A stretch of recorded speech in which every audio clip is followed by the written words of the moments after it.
Alright mga kapatid, pag-usapan natin ang buhay natin dito sa Pilipinas. No? Bagamat alam natin mga kapatid na walang yumayaman sa pagiging empleyado lang, sabi nga 'di ba sa kasabihan, at kailangan talaga nating gumawa ng paraan tulad ng mga negosyo kung gusto talaga nating umasenso sa buhay. Pero dapat tanggapin din natin sa ating sarili na hindi naman din lahat pwedeng magnegosyo. O kung pwede man pero hindi para sa lahat ang pagnenegosyo mga kapatid. No? Ngayon, ang isa sa mga pinag-uusapan ngayon na isinusulong is yung pagtataas ng sahod dito sa Pilipinas. Kasi magkano ba ang minimum wage ngayon dito sa Pilipinas mga tol, no? Umaabot ng nasa 600 plus kung di ako nagkakamali, no? 645. Ngayon mga kapatid, alam naman natin itong 645 bagamat ilang ulit nang itinaas yan ng gobyerno, namamalagi pa rin kulang at kapos dahil tuloy-tuloy pa rin din ang pagtaas ng mga gastusin. Kuryente, bayarin, di ba? Kaya nga kailangan nating umextra. Yung iba hindi natin masisisi, nangingibang bansa na kasi di hamak na mas mataas ang sahod doon. Ngayon para magkaroon tayo ng idea kung magkano ang sahod sa ibang bansa kumpara dito sa Pilipinas. Meron akong nakitang isang vlog mula rito sa TikTok mga kapatid, mula rito kay Pinoy Kimchiland o Pinoy in Kimchiland. Ito yung paghahambing ng minimum wage o minimum daily wage ng mga manggagawa sa South Korea compare dito sa Pilipinas mga tol, no? Ito hindi to para siraan o para anuhin ng ating gobyerno. Kumbaga para lang ma-open tayo na pwede naman pala yung ganito, siguro kung mababawasan lang talaga sana yung korupsyon o kung mamimili lang talaga sana tayo ng maayos na maihahalal. No? Panoorin muna natin to mga tol tapos bigyan natin to ng komentaryo at reaksyon. Samahan ninyo ako mga kapatid bilang mga Pilipinong nabubuhay dito sa ating bansang Pilipinas. Ano ang masasabi nyo rito? Panoorin natin to mga tol. Daily wage sa Pinas ay 645 pesos kada araw sa Maynila at 400 plus sa mga probinsya. Sa buong South Korea naman, regardless kung nasa Seoul ka or nasa... Magkaiba ang minimum wage sa Metro Manila o sa NCR kumpara sa outside NCR o sa province. Kaya nga dito mga kapatid, pinagdedebatihan din kailangan daw buwagin na itong tinatawag na provincial rate. Diba?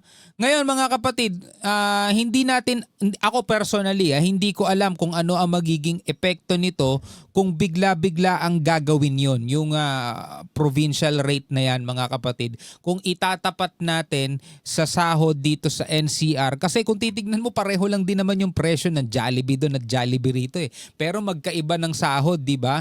Anong masasabi mo dyan? Ikaw ba pabor kung gagawa ng paraan sana ng mga matitinong uupo sa ating pamahalaan na buwagin itong tinatawag na provincial rate. Kasi tignan nyo rito sa South Korea, regardless kung nasa kung nasa city ka o nasa province ka, pareho lang ang minimum wage mga tol. Ito, panoorin natin to. Nasa probinsya ka, ang minimum daily wage ay 80,241 or 3,150. 3,150 pesos kada araw. Napakalayo ng diferensya, no? 5 beses na mas malaki ang kita sa Korea kesa sa Pilipinas. Ang mahal naman dyan sa Korea. Since ang mahal para sa'yo ay hindi naman ako mahal. Ano daw? Subukan nating pagkumparahin kung gaano nga ba kalayo ang mararating ng isang araw na sweldo mo sa Pinas versus sa isang araw ng sweldo mo sa Korea. Okay. Simulan natin sa pinaka-basic na pagkain, ang bigas. Ang 1 kilong bigas sa Pinas ay 25 pesos. Hindi pa tayo umabot doon. Dahan-dahan palapit. Nasa 25 piso na lang tayo. Konti na lang. May bababa natin yan. Ay pangako lang pala yun ng kampanya. Uy!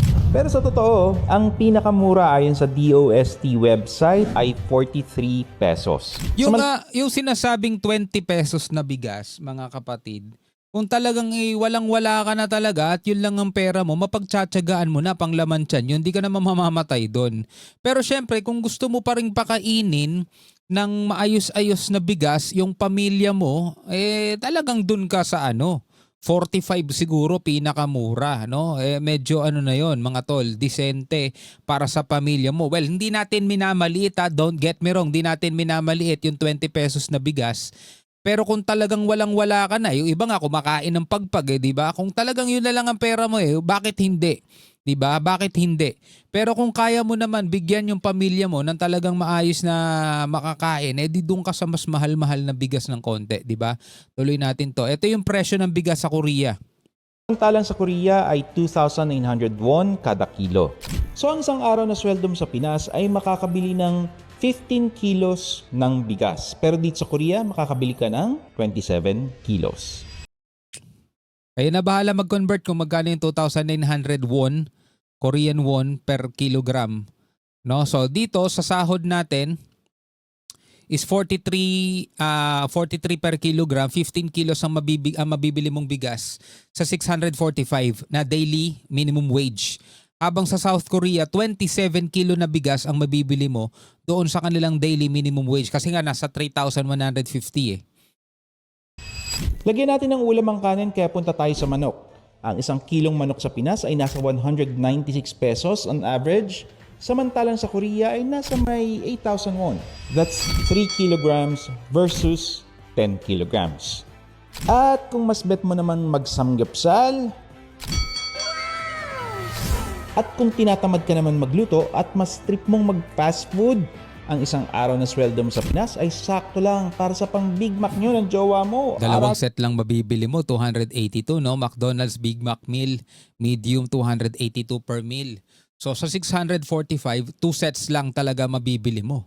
Uy! Whereas dito sa Korea, kaya mong ilibre pati ang mga future in-laws mo. So sa McDonald's nila, 282 per meal din. Pareho lang ang presyo rito sa Pilipinas. Pero since nga 3,150 yung katumbas na sahod mo doon ng daily minimum wage nila, is makakabili ka ng 9 sets. Yun talaga nagagawa no? Kapag ka mas malaki talaga sinasahod mo. Mas maraming makakapagtabi ka siguro, makakapag-ipon ka.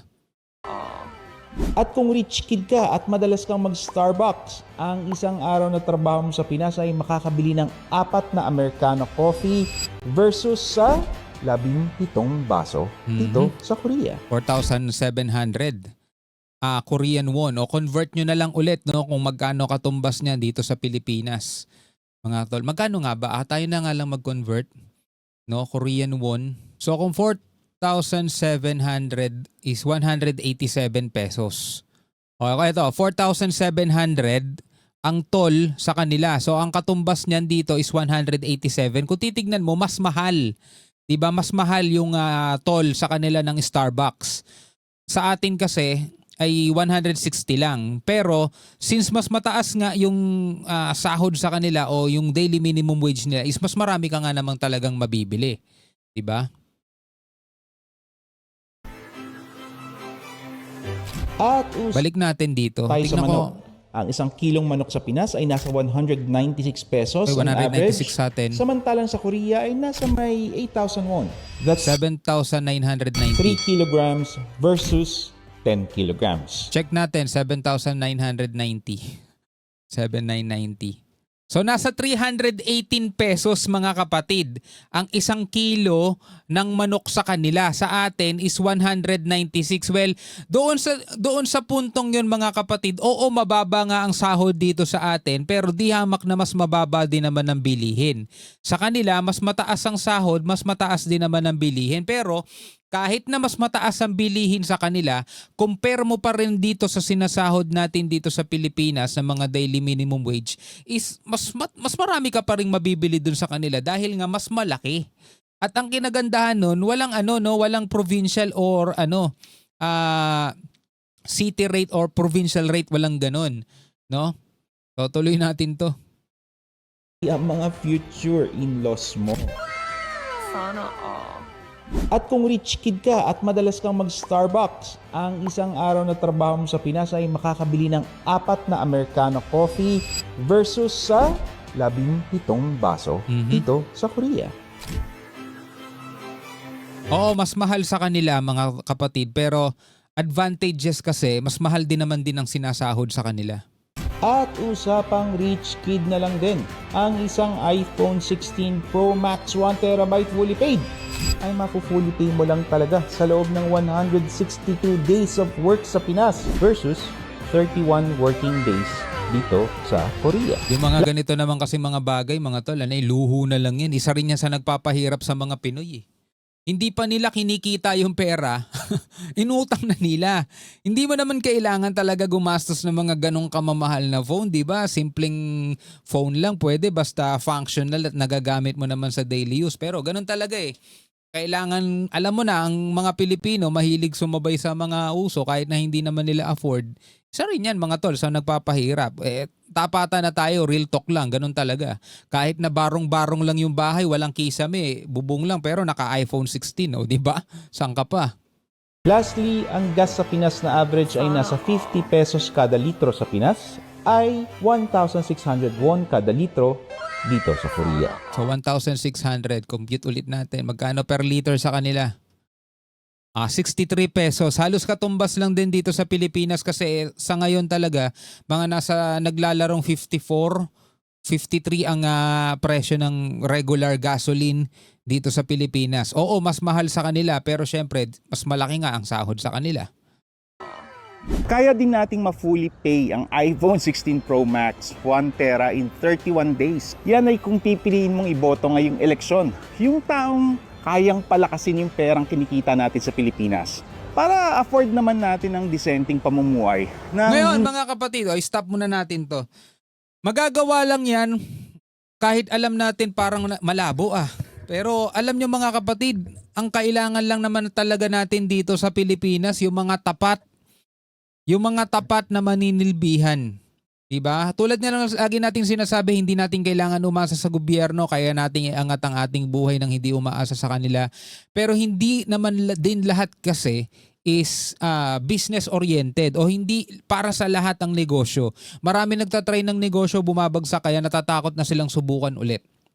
'Di ba? So talagang pumupunta sila doon sa alam mo 'yon, employee, pagiging empleyado. Kaso nga napakababa kasi ng sahod dito sa Pilipinas, tas magkaiba pa yung provincial rate at saka yung NCR rate. Kaya yung mga taga-probinsya nagpupunta rito sa Manila, dito nagtatrabaho, ang resulta masyadong nagiging saturated na dito sa Metro Manila. Matindi nun mga tol, traffic, matinding traffic kasi napakarami ng tao rito. Diba? Kung pareho lang sana yung sahod, di hindi na nila kailangan lumabas pa rito sa Manila, mga kapatid, di ba?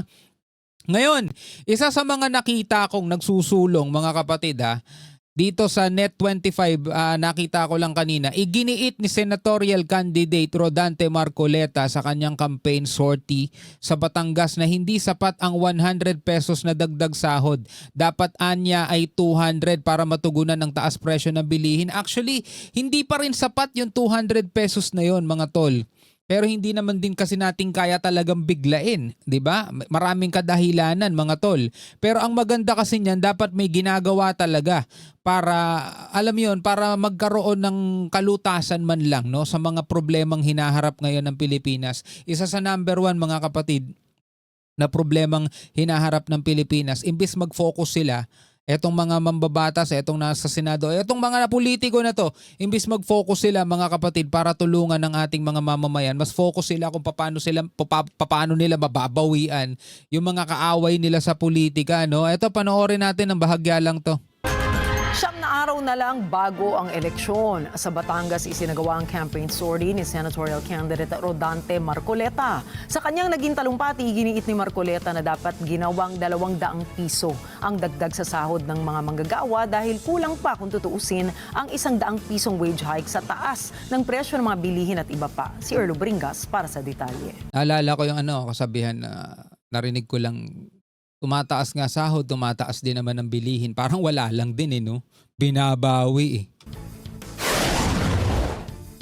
Sa nagpapatuloy na campaign sortie, 9 na araw bagong eleksyon sa Batangas naman, nagtungo si senatorial candidate Rodante Marcoleta para kamustahin ang ating mga kababayan. Sa naging talumpati ni Marcoleta, muli nitong iginiit ang pangangailangan sa pagkakaroon ng maayos na kabuhayan ng mga Pilipino. Sa ngayon, 100 pesos ang minumungkahi na across the board wage increase na nakabidbin pa ni sa Senado, pero ayon kay Marcoleta, kulang pa ito kung tutuusin sa sobrang taas ng bilihin at serbisyo sa ating bansa.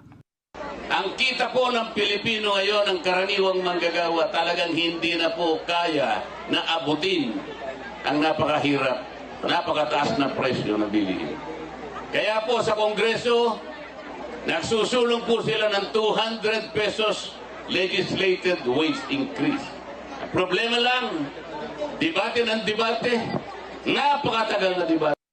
Giit pa ni Marcoleta, walang mangyayari kung patuloy na pagtatalunan ang nasabing mungkahi. Dapat anilang pag-aralan na itong maigi para na rin sa kapakinabangan ng ating mga kababayan. Hindi din solusyon ang patuloy na pagbibigay ng kabi-kabilang ayuda, kundi ang dapat anilang gawin, mapababa ang presyo ng mga bilihin. Ako agree ako dun. Hindi solusyon talaga ayuda, mga tol. Hindi talaga solusyon ang ayuda. Tapos ang usapan dyan, hindi solusyon ng ayuda. Kasagutan nila sa kahirapan ng bansa, ayuda. Dapat ang pagtuunan nila ng pansin, paano itataas ang sweldo, paano ibababa yung mga presyo ng bilihin. Hindi sapat ang ayuda. Oo, maraming mga Pilipino umaasa sa ayuda dahil sinanay na nila. Diba? Serbisyo at marami pang iba na patuloy na binabalikat ng mga Pilipino at para mapaunlad din ang bansa na makakatulong din sa ekonomiya. Sa Senado naman, ang gusto nila 100 lang per Kulang yun. day. Sa totoo lang, kung talagang mabilisan lang, bigyan natin ng solusyon kahit papano, kahit panandalian lang, kahit na siguro 150 pesos lang kung tatanungin nyo. Para lang maibsan yung napakahirap sa damdamin ng isang karaniwang Pilipino. Ngayon, mga kapatid, gusto ni Marcoleta yan. Gusto ni Congressman Marcoleta yan. Ang tanong, kaya niya bang gawin yan? Diba? Kung siya lang, mga kapatid, ang may gusto niyan at lahat ng mga iba pa ayaw yan, eh hindi magtatagumpay yan. Alam naman natin, mga tol, numbers game dyan. Sabi nga niya kanina, debate ng debate. Walang puknat na debate, mga kapatid. Diba? Hindi ko ini-endorso sa inyo, mga kapatid, si Congressman Marcoleta, ha? Nasa sa inyo pa rin kung sino gusto nyong iboto. Hindi ko pa kailanman kung sino yung mga gusto nyong iboto. Pero ito lang, mga kapatid, no? Kung naghahanap kayo na magiging solusyon sa mga problema natin sa ating bansa, mga kapatid, masdan nyo na lang sila. Tignan nyo na lang sila, mga kapatid, kung sino-sino yung mga nagsusulong na ayuda dapat ang dapat na solusyon. Hindi talaga ganun, mga tol.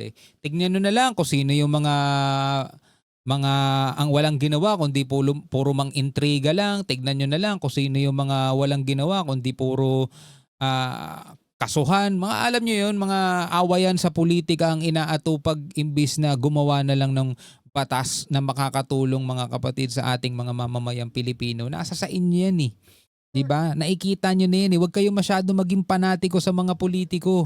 Minsan kasi mali na ginagawa pero dahil fans kayo, dahil panatiko kayo, baliwala na lang sa inyo yun eh. Diba? Malapit na eleksyon. Sana wag tayong magkamali lahat. Diba? Hanggang sa muli, mga tol, ako nga pala si Shobal D. Peace out.